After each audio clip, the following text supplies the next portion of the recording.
Hello everyone मु जाजनिका ओडिया गुरु channel को आपन को स्वागत करूची। हमें इंग्लिश ग्रामर प्रीपोजिशन आरंभ करथिले 3-4टी क्लास ऑलरेडी तार हेई सारिची। आज आमे प्रीपोजिशन रो लास्ट क्लास करबा। या पूर्वरु आमे preposition of time and preposition of place देखिले एवं ता सहित किछि एक्सरसाइज मध्य प्रैक्टिस कले। आज आमे देखिबा प्रीपोजिशन एवं प्रीपोजिशन रो मध्य किछि अदर प्रीपोजिशंस विषय देखिबा।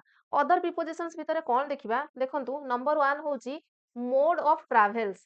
ताहले आमे जेतेबेले यात्रा करू जो जान द्वारा जो गाड़ी द्वारा आमे यात्रा करूचे ता पूर्वरु कोन बसेबा जेंति आमे बस रे जाउचे ट्रेन रे जाउचे bus truck aeroplane rickshaw okay ता पूर्वरु कोन यूज हबो सेमिति मोड ऑफ कम्युनिकेशन कम्युनिकेशन कोन आपण जदि लेटर लिखुचंती लेटर पूर्वरु कोन लागिबो ईमेल पूर्वरु कोन लागिबो फोन रे कथा हेले कोन लागिबो ए सब एवं तापरे देखिबा मोड ऑफ इंस्ट्रूमेंट इंस्ट्रूमेंट पूर्वरु कोन यूज हबो आई राइट बाय पेन हबो इन पेन हबो ना विथ पेन हबो मु पेंसिल द्वारा लिखिली ओके किबा कोनोसी गोटे इंस्ट्रूमेंट जंत्रपाति पूर्वरु आमे कोन यूज करबा डिटेल्सली बुझिबा एटा गोटे फिल इन द ब्लैंक्स आपण ताको प्रैक्टिस करि परिबे चाहिए निजे देखंतु प्रथमे देखिबा मोड ऑफ ट्रैवल जगह रे आपण मने रखिबे ए तीनोटी जिंस यूज हबो मोड ऑफ ट्रैवल जगह रे आमे बाय यूज करि परिबा ऑन यूज करि परिबा इन मध्य यूज करि परिबा एबे आपण कहिबे ताहले को जगह रे बाय बसिबो को जगह रे इन आ को जगह रे ऑन बसिबो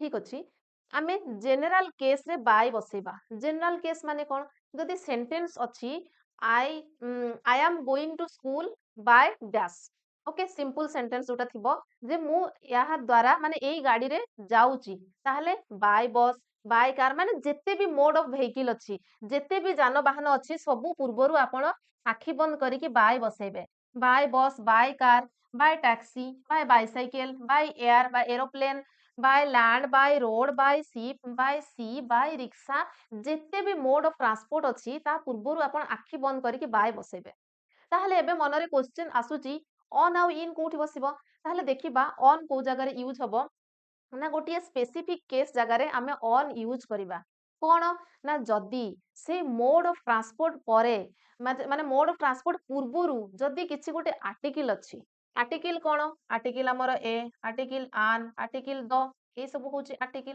ताहले जदी कोनोसी गोटे मोड ऑफ ट्रांसपोर्ट जगह पूर्वरु कोनोसी गोटे आर्टिकल व्यवहार हेइथिबो ताहले आमे ता पूर्वरु ऑन बसेबा जेमिति कि ए समान जिंस बाय बस थिला जदि ए बस अछि ना जदि बाय बस आमे कोन लिखिले बाय बस होतला किंतु जदि बस पूर्वरु ए बस अछि ओके एवं ता पूर्वरु कोन आर्टिकल सॉरी ता पूर्वरु कोन प्रीपोजिशन बसिबो बोली पचारची ताहाले आउ बाय ए बस हबनी एई जगह रे हबो ऑन ए बस बुझियला काहे कि ना हमर mode of transport पूर्वरु article a अछि ए आन किबा द जदि जे कोनसी आर्टिकल मोड ऑफ व्हीकल पूर्वरु थाए मोड ऑफ ट्रांसपोर्ट पूर्वरु बसी थाए सेई जगह रे आमे ऑन यूज करिबा but if article a or the is used before the means of travel, the preposition on or in is usually used.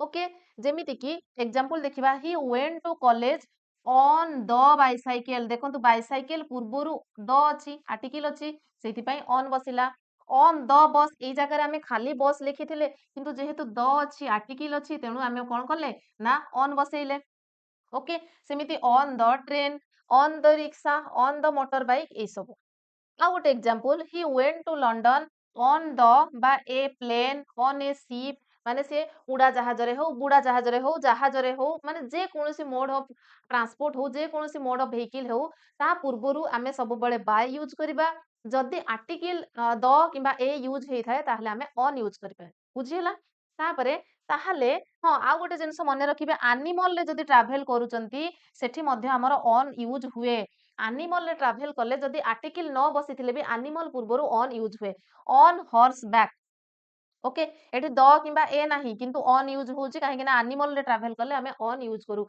आपण घोड़ा रे गले हाथी ऊपर बसिले ऑटो ऊपर बसिले जे कोनसे एनिमल ऊपर जदी ट्रैवल करूचंती ऑन यूज करिवे ओके ताबरे नेक्स्ट देखिबा ताहले इन हमें यूज कोठी करबा हमें तो बाय देखि देले ऑन देखि देले इन यूज करबा इन मध्ये गोटे स्पेसिफिक केस रे यूज करबा जेमति कि एग्जांपल देखंतु he went to Bhubaneswar in a car in a truck okay ତାହେଲେ ଏଠି କାହିଁକି, ଏଠି ବି ତ ସେଇ ଆର୍ଟିକିଲ ଥିଲା କାର ପୂର୍ବରୁ, ଏଠି ବି ଟ୍ରକ୍ ପୂର୍ବରୁ ଆର୍ଟିକିଲ ଥିଲା, ତାହେଲେ ଆମେ ଏଠି ଅନ୍ ବସେଇଥାନ୍ତେ, ଇନ୍ କାହିଁକି ବସେଇଲେ?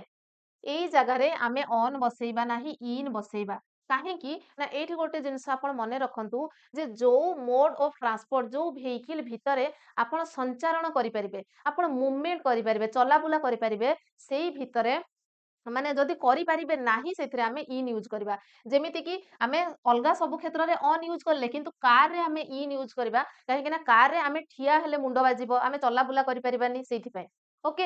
ଆଉ କଣ ଇନ୍ ଏ ଟ୍ରକ୍, ଟ୍ରକରେ ମଧ୍ୟ ଆମେ କଣ, ମୁଁ ଡାଲା କଥା କହୁନି, ଟ୍ରକର ଆଗରେ ମଧ୍ୟ ଆମେ ବସିଲେ କଣ ହବ, ମାନେ ଠିଆ ହେଲେ କି ଚଲାବୁଲା, ଆମେ ଯେମିତି ଟ୍ରେନରେ ଚାଲିପାରିବା, ବସରେ, ପ୍ଲେନରେ, ଓକେ, ଏଇ ସବୁ ମୋଡ ଅଫ ଭେହିକିଲ ଓପନ ଥାଏ, ତେଣୁ ସେଇ ଜାଗାରେ ଅନ୍ ୟୁଜ୍ ହୁଏ। କିନ୍ତୁ ଯୋଉଠି ଟିକେ ମାନେ କଣ, ଆଉ ଗୋଟେ ଜିନିଷ ମନେ ରଖିବେ, ପର୍ସନାଲ ଯୋଉଟା ପ୍ରାଇଭେଟ ଗାଡି, ସେଥିରେ ମଧ୍ୟ ଆମେ ଇନ୍ ୟୁଜ୍ କରିବା। କାର ସାଧାରଣତଃ ପର୍ସନାଲ ହେଇଥାଏ, ଆମେ ଯଦି ଟ୍ୟାକ୍ସି ଲେଖିଥାନ୍ତେ ତାହେଲେ ଅନ୍ ହେଇପାରିବ। ଓକେ। ତାପରେ ଆମେ ଦେଖିବା ମୋଡ of communication. Mode of communication ଜାଗାରେ ଆମେ ବାଇ ୟୁଜ୍ କରିବା, ଅନ୍ ୟୁଜ୍ କରିବା ଏବଂ ଓଭର ୟୁଜ୍ କରିବା। ତାହେଲେ ଆମେ କୋଉ କ୍ଷେତ୍ରରେ ବାଇ, ଅନ୍ ଆଉ ଓଭର ୟୁଜ୍ କରିବା? ନା ଏଠି ମଧ୍ୟ ଜେନେରାଲ କେସରେ ଆମେ ବାଇ କୁ ୟୁଜ୍ କରିବା। ଯେମିତିକି by post, by telephone, by hand, by letter, by email, by radio etcetera. ସବୁ ମୋଡ ଅଫ କମ୍ୟୁନିକେସନ ପୂର୍ବରୁ ଆମେ ଆଖି ବନ୍ଦ କରିକି ବାଇ ୟୁଜ୍ କରିବା, ଯେମିତି ମୋଡ ଅଫ ଟ୍ରାନ୍ସପୋର୍ଟ ପୂର୍ବରୁ ୟୁଜ୍ କରୁଥିଲେ। କିନ୍ତୁ ସ୍ପେସିଫିକ କେସ୍ ଆମେ ମନେ ରଖିବା, ଅନ୍ ଆମେ କେତେବେଳେ ୟୁଜ୍ କରିବା ନା ସେଇ ସମାନ ଜିନିଷ ଯଦି କୌଣସି ଗୋଟେ ଆର୍ଟିକିଲ ଅଛି ତା ପୂର୍ବରୁ, ତାହେଲେ ମୋଡ ଅଫ କମ୍ୟୁନିକେସନ ପୂର୍ବରୁ ଯଦି ଆର୍ଟିକିଲ ୟୁଜ୍ ହେଇଛି ତାହେଲେ ସେଠି ଆମେ ଅନ୍ ୟୁଜ୍ କରିବା। Example, he talked about this on or over the telephone. ଦେଖନ୍ତୁ ଖାଲି ଟେଲିଫୋନ, ଏଠି ଆମେ ବାଇ ଟେଲିଫୋନ ଥିଲା, ଟେଲିଫୋନ ପୂର୍ବରୁ ବାଇ ଥିଲା, କିନ୍ତୁ ଟେଲିଫୋନ ପୂର୍ବରୁ ଦ ଅଛି, ଆର୍ଟିକିଲ ଅଛି, ତେଣୁ ଏଠି ଅନ୍ କିମ୍ବା ଓଭର ୟୁଜ୍ ହବ। ଓକେ। ସେମିତି he heard an interesting programme on the radio, radio ପୂର୍ବରୁ ଆର୍ଟିକିଲ ଅଛି, ତେଣୁ ଅନ୍ ବସିଲା। ଇଜି ଜିନିଷ, ସେଇ ଏକ୍ସେପସନାଲ କେସକୁ ମନେ ରଖିବେ। ତାପରେ ବଟ୍ ଆଉ ଗୋଟେ ଜିନିଷ ଦେଖନ୍ତୁ, he is watching the news on television. ତାହେଲେ ଏଠି ଏଠି ଦେଖନ୍ତୁ ଟେଲିଭିଜନ ପୂର୍ବରୁ ଅନ୍ ବସିଲା, ଯୋଉଠିକି ଟେଲିଭିଜନ ପୂର୍ବରୁ କୌଣସି ଆର୍ଟିକିଲ ନାହିଁ, ଏ ଦି କୌଣସି ବି ଆର୍ଟିକିଲ ନାହିଁ, ତାହେଲେ ଟେଲିଭିଜନ ପୂର୍ବରୁ ଅନ୍ କଣ ପାଇଁ ବସିଲା? ନା ମନେ ରଖିବେ, ଯଦି ସେଟା ଗୋଟେ କଣ୍ଟିନ୍ୟୁଇଂ ସିଚୁଏସନ କୁ ବୁଝଉଥାଏ, ଅର୍ଥାତ୍ ସେଇ କାମଟି ବର୍ତ୍ତମାନ ଚାଲିଥାଏ, ତାହେଲେ ସେଇ ଜାଗାରେ ମଧ୍ୟ ଅନ୍ ୟୁଜ୍ ହବ। ଏଠି ଆମେ ଯଦି ଦେଖିବା, he is watching the news on television, he is watching the news ମାନେ ସିଏ ବର୍ତ୍ତମାନ ନ୍ୟୁଜ ଦେଖୁଛି, ଅର୍ଥାତ୍ ତାର ଦେଖିବା କାମ ସରିନାହିଁ, ବର୍ତ୍ତମାନ ସେଟା କଣ୍ଟିନ୍ୟୁ ହଉଛି ବା ଚାଲିଛି। ସେଇଥିପାଇଁ ଯୋଉଟା ଗୋଟେ କଣ୍ଟିନ୍ୟୁଇଂ ସିଚୁଏସନ କୁ ବୁଝଉଥିବ, ସେଠି ଆର୍ଟିକିଲ ନଥିଲେ ମଧ୍ୟ ଆମେ ଅନ୍ ୟୁଜ୍ କରିବା। ଓକେ, ବୁଝିହେଲା। ଇଏ ମୋଡ ଅଫ ଆମେ ଦେଖିଲେ, ମୋଡ ଅଫ ଟ୍ରାନ୍ସପୋର୍ଟ ଏଣ୍ଡ ଯୋଉ ମୋଡ ଅଫ ଟ୍ରାଭେଲ, ଏବଂ ଆଉ କଣ ଦେଖିଲେ ନା ମୋଡ ଅଫ କମ୍ୟୁନିକେସନ। ଏବେ ଦେଖିବା ମୋଡ ଅଫ ପେମେଣ୍ଟ। ଆମେ ପେମେଣ୍ଟ କରିବା ପୂର୍ବରୁ କଣ ୟୁଜ୍ କରୁ? ଦୁଇଟା ପ୍ରିପୋଜିସନ ବ୍ୟବହାର କରୁ, ବାଇ ଆଣ୍ଡ ଇନ୍। ତାହେଲେ ବାଇ ଆମେ ଜେନେରାଲ କେସରେ ୟୁଜ୍ କରିବା, ଯେମିତି କି Bai check, Bai credit card, Bai debit card. Okay. କିନ୍ତୁ ଏଠି ଗୋଟେ ଜିନିଷ ମନେ ରଖିବେ, ଇନ୍ କ୍ୟାଶ। ପଇସା ଯଦି ଆପଣ ପଇସା ଦ୍ଵାରା କିଛି ପେମେଣ୍ଟ କରୁଛନ୍ତି, ଇନ୍ କ୍ୟାଶ କହିବେ। କିନ୍ତୁ ଯଦି ଆପଣ କାର୍ଡ ପେମେଣ୍ଟ କରୁଛନ୍ତି କିମ୍ବା ଚେକ୍ ଦ୍ଵାରା ପେମେଣ୍ଟ କରୁଛନ୍ତି, ତାହେଲେ Bai check, Bai credit card କହିବେ। ଓକେ। ଦୁଇଟା ଜିନିଷ ମନେ ରହିଲା। ତାପରେ ଇନଷ୍ଟ୍ରୁମେଣ୍ଟ ପୂର୍ବରୁ ଦେଖିବା, ଇନ୍ କିମ୍ବା ୱିଥ୍ ପ୍ରିପୋଜିସନ ବସିଥାଏ। ଇନ୍ କୋଉ ଜାଗାରେ ବସେ? ନା the letter was written in ink. ତାହେଲେ ଏଇଟା ଗୋଟେ ଏକ୍ସାମ୍ପଲ ଆମର କଣ ହେଲା, ନା ଲେଟର କେମିତି ଲେଖା ହେଇଛି? ଇଙ୍କ ଦ୍ଵାରା, କାଳି ଦ୍ଵାରା ଲେଖା ହେଇଛି। In pencil, in pen. ତାହେଲେ ଆମେ ସାଧାରଣତଃ କଣ କରୁଛୁ, ଆମର ଇନଷ୍ଟ୍ରୁମେଣ୍ଟ ପୂର୍ବରୁ ଆମେ ସରି ଇନ୍ କୁ ୟୁଜ୍ କରୁଛୁ। ଓକେ। ସେଠି ଆମେ ଯେମିତି ଆଖି ବନ୍ଦ କରିକି mode of communication, mode of travel ପୂର୍ବରୁ ଯଦି ଆର୍ଟିକିଲ ନାହିଁ, ତାହେଲେ ଆମେ କଣ କରୁଥିଲେ? ବାଇ ୟୁଜ୍ କରୁଥିଲେ। କିନ୍ତୁ ଇନଷ୍ଟ୍ରୁମେଣ୍ଟ କ୍ଷେତ୍ରରେ ଆମେ ଯେକୌଣସି ଇନଷ୍ଟ୍ରୁମେଣ୍ଟ ପୂର୍ବରୁ କଣ କରିବା? ଇନ୍ ୟୁଜ୍ କରିବା, ଏଟା ଆମର ଜେନେରାଲ କେସ୍। କିନ୍ତୁ ଯଦି ତା ପୂର୍ବରୁ ଆର୍ଟିକିଲ ଅଛି, ତାହେଲେ ଏଠି ଆମେ ୱିଥ୍ ୟୁଜ୍ କରିବା। ଯେମିତି କି he wrote the letter with a pen, pen ପୂର୍ବରୁ ଆର୍ଟିକିଲ ଏ ଅଛି, ସେଇଥିପାଇଁ ୱିଥ୍ ଏ ପେନ୍ ହେଲା। He caught the apple with a knife.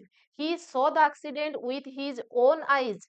He is walking with a stick. Okay, ତାହେଲେ ଯଦି ଆର୍ଟିକିଲ ରହୁଛି ତା ପୂର୍ବରୁ ଆମେ with ୟୁଜ୍ କରିବା। ଓକେ। ତାହେଲେ ଥିଲା ଏଗୁଡା କଣ, ନା ଆମେ ଦେଖିଲେ କଣ କଣ ଏଥିରେ କଭର କଲେ, ନା ଅଦର ପ୍ରିପୋଜିସନ୍ସ ଆମେ ଦେଖିଲେ ମୋଡ ଅଫ ଟ୍ରାଭେଲ୍ସ। ତାହେଲେ କଣ କଣ ଆମେ ବୁଝିଲେ, ଯେ ମୋଡ ଅଫ ଟ୍ରାଭେଲ୍ସ ପୂର୍ବରୁ ଆମେ ସାଧାରଣତଃ ବାଇ ୟୁଜ୍ କରୁ। କିନ୍ତୁ କିଛି ଏକ୍ସେପସନାଲ କେସ୍ ଅଛି, ଯଦି ତା ପୂର୍ବରୁ ଆର୍ଟିକିଲ ଥିବ ତାହେଲେ ଆମେ ଅନ୍ ୟୁଜ୍ କରିପାରିବା। ଅନ୍ ୟୁଜ୍ କରିବା। ଏବଂ ଯଦି पर्सनाल गाड़ी रहुची बा जहाँ भीतर आमे मूवमेंट हेई परिबानी सेठी आमे देखुथिले इन यूज करूथिले। ताहाले एई तीनोटी जिंस मोड ऑफ ट्रैवल्स रे यूज करूचे। एवं मोड ऑफ कम्युनिकेशन रे आमे कोन देखिले मोड ऑफ कम्युनिकेशन रे मध्य आमे जनरल केस रे बाय यूज करिबा। एवं जदि आर्टिकल थाए सेमति आर्टिकल पूर्वरु आमे कोन यूज करि परिबा ना ऑन यूज करि परिबा।